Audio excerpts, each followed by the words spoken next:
और हमने यहीं से बात आज की प्रारंभ की। मेरे पागलो, तुम्हारी जिंदगी में ये बात कोई नहीं बोलेगा, क्योंकि तुम्हारी जिंदगी में तुम्हें जितने भी मिलेंगे वो अपना भी स्वार्थ देखेंगे और तुम्हारा भी देखेंगे। हमारी जिंदगी में हमारा स्वार्थ सिर्फ तुम हो।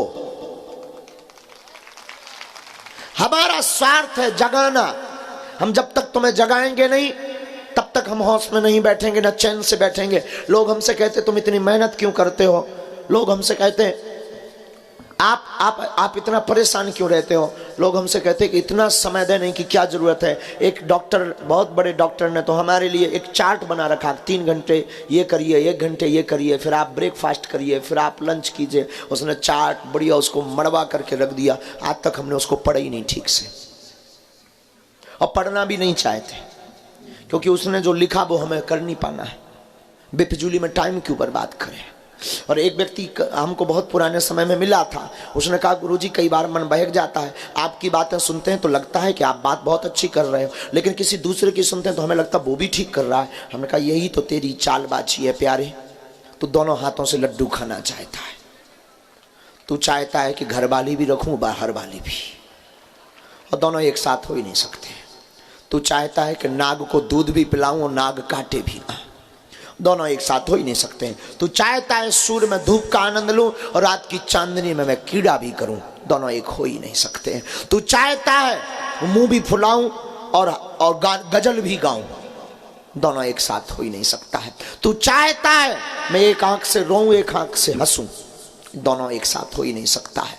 इसलिए याद रखना, तुम्हारे दिल में, दिमाग में एक बात भरेगी, आज की बात। अगर आज की बात भर गई तो फिर दूसरी बात को तुम्हें भरने की आवश्यकता नहीं है।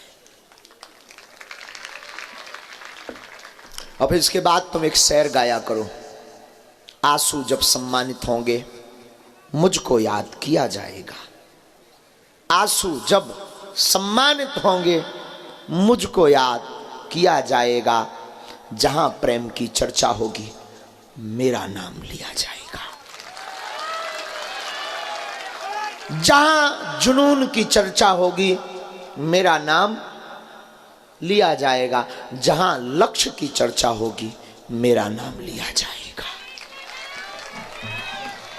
तो आज 2022 की रात में लक्ष्य बनाकर बैठो, आखिरी रात में, कि या तो आज के बाद तुम भगवान को मानना छोड़ देना, या भगवान पर आज अभी इसी वक्त सब कुछ छोड़कर जाना। आज या तो तुम गुरु को मानना छोड़ देना, या गुरु पर सब कुछ छोड़ देना। गुरु का मतलब वो नहीं जो तुम्हारे कान में आपके मंत्र दे, वो भर गुरु नहीं है, वो तो गुरु है। गुरु का मतलब जो तुम्हारे भीतर के सोए हुए मुर्दा को, शव को जगाकर शिव बना दे। और हमने अपनी जिंदगी में गुरु का बहुत अनुभव किया है। हमारी पूरी जिंदगी माता पिता और गुरु से घिरी है, और ईश्वर करे जब जब मेरा जन्म हो तब तब ऐसे ही घिरी रहे। ये जो भी बातें हम बोलते हैं अपने गुरु की प्रेरणा से बोलते हैं, और जो भी हम करते हैं वो भी गुरु की प्रेरणा से। और हमें कोई गिलानी भी नहीं होती। लोगों को होती होगी गिलानी, हमें कोई गिलानी नहीं होती। लोगों को ये भी टेंशन होती होगी कि लोग क्या कहेंगे। हम सोचते भी नहीं लोग क्या कहेंगे। तुम कहो, ये तुम्हारी थ्योरी है, तुम्हारी सोच है। हम जो करेंगे वो हमारे गुरु की सोच है। अगर तुम्हें हमारी बातें बुरी भी लगती तो हमें तुमसे मतलब भी नहीं। तुम हमारे नाम के काले झंडे भी निकालो तब भी हमें दिक्कत नहीं, क्योंकि तुम जो निकाल रहे हो तुम अपने गुरु की प्रेरणा से निकाल रहे हो। हम जो निकाल रहे हैं वो अपने गुरु की प्रेरणा से। एक अदालत में एक व्यक्ति गया मर्डर के केस में। उसने सुन रखा था कि जज रामायण का बड़ा प्रेमी है, तो इस मुजरिम ने, कभी इसने रामायण छी नहीं, पकड़ी नहीं, इसने सोचा जज को जरा मैं उसमें ले लूं, अपने उसमें थोड़ा रामायण की बात करूंगा तो ये इम्प्रेस हो जाएगा। इसने 2-3 रामायण की चौपाइयां सीखी। जज के सामने कटघरे में खड़ा हुआ। जज ने कहा क्यों, मर्डर तुमने किया है? इसने कहा मैं कहां कर रहा हूं, सबई नचावत राम गोसाई, बंदो कीट मरकट की नाई। सबको भगवान राम नचा रहे, मैं तो जीव हूं। भगवान ने प्रेरणा दी कि मर्डर कर दो तो मैंने कर दिया। मेरी कहां क्षमता, मेरी कहां सामर्थ्यता कि मैं मर्डर कर सकूं। इसको लगा, जज ने कहा वाह इसको लगा बात बन गई, इसको लगा तीर निशाने पे लगा है, इसको लगा काम हो गया। ऐसे कई बार हमारे सामने भी ऐसे सांप आते हैं, तो वो तिलक लगा लेंगे 2 मिनट के लिए, लुंगी भी पहन लेंगे और सामने खड़े सीताराम सीताराम सीताराम सीताराम सीताराम सीताराम सीताराम सीताराम, मतलब हनुमान जी का दूसरा भक्त है, साक्षात हनुमान जी। लेकिन हमें लगने लगता अच्छा उससे हम कम बात करते हैं, जो बहुत बनावटी ढंग से आता है, ताकि कम से कम इसी बहाने तो सही भज तो रहा।